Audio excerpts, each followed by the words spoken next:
যতন করে বসতে দিল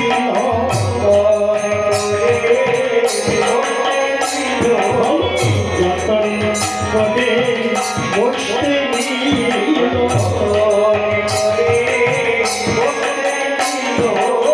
রতন আসন যতন করে বসতে দিল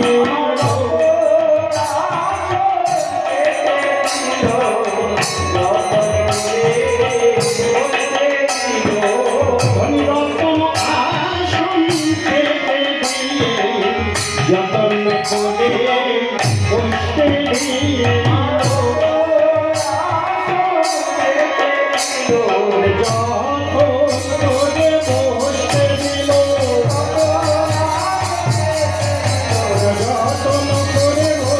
দিল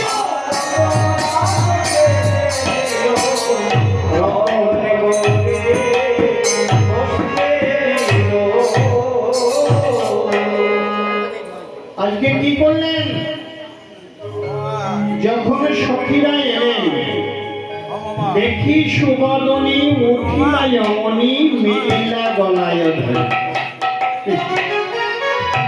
দেখুন, লীলা একদিকে হয়েছে লীলা, অন্যদিকে হয়েছে জীবের শিক্ষা।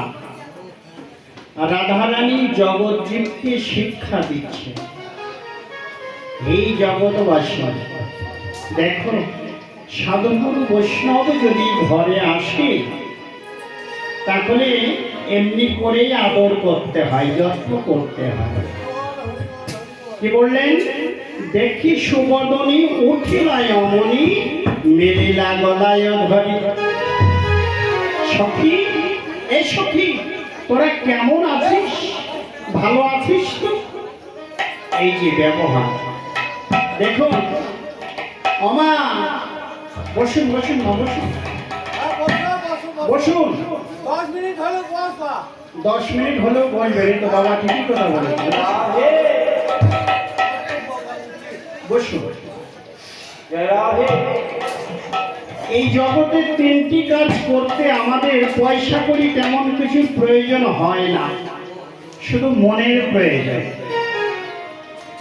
3টি কর্ম, শুধু মনের প্রয়োজন,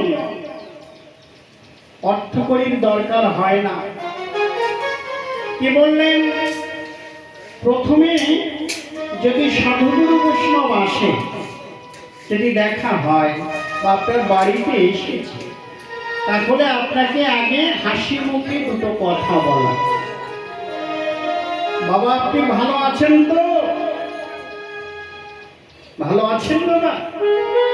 এই যে হাসি মুখে দুটো কথা বলা, একটি গেল। দ্বিতীয়টি কি? এবার যখন আপনার গৃহে এসেছেন, আপনাকে আসন পেতে দিতে হবে। রাধারানী, তিনি তো রাজরানী, তার ঘরে রতনাসন ছিল, রতনাসন পেতে দিয়েছে। কিন্তু আমাদের তো আর রতনাসন নাই। যেমনই আসনই হোক না কেন, ছেঁড়া হোক, কিন্তু সেটা পরিষ্কার থাকতে হবে। যেমনই থাক, সেই আসন পেতে দিতে হবে। বাবা আসুন, প্রখর রৌদ্রতাপে এসেছেন, বাবা বসুন, বসুন। এই যে বসতে দাও। 2টি কর্ম গেল, কথা বলবেন না বাবা।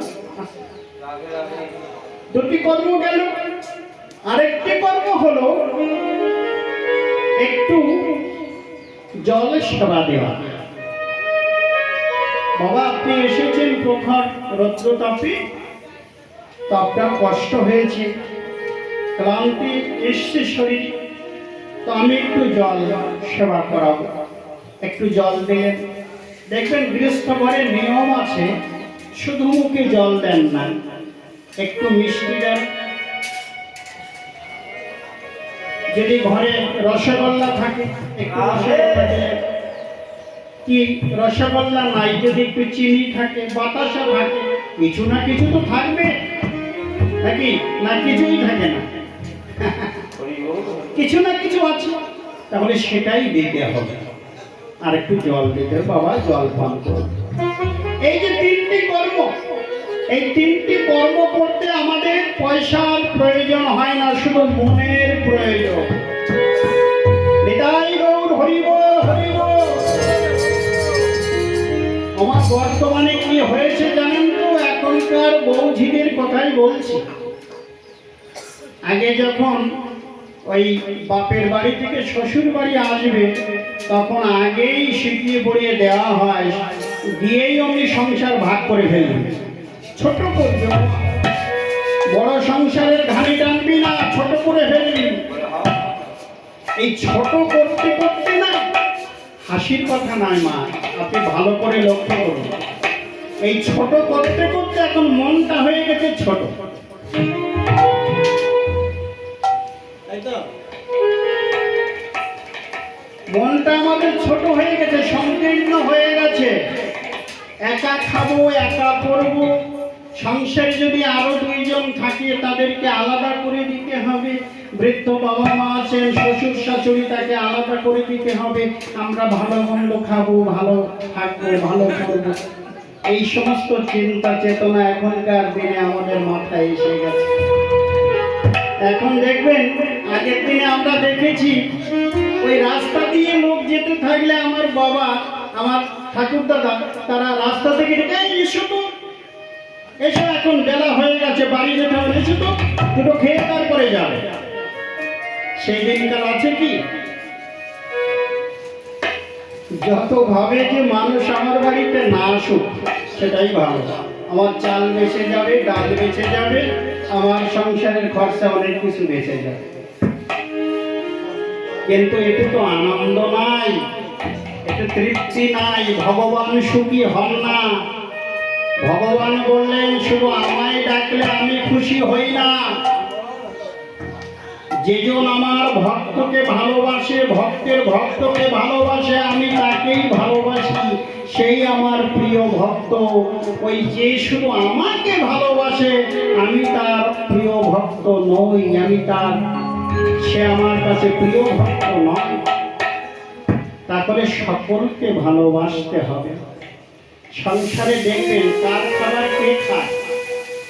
এই যে আপনারা যারা সংসার করছেন, আমরা যারা সংসার করছি, কার খাবার কে খায় বলুন তো? বলেন, যার খাবার সেই খায়। ভগবানের ইচ্ছাই তো। ভগবানের ইচ্ছা যদি না থাকে, ওই খাবার আপনিও খেতে পারবেন না। বলেন, কোটি দ্রব্য যদি থাকে ঘরে, কৃষ্ণের ইচ্ছা বিনা সে খাইতে নারে। আপনার ঘরে অনেক কিছু আছে, কোটি কোটি টাকা সম্পত্তি আছে, চাউল ডাউল মিষ্টি মিঠাই অনেক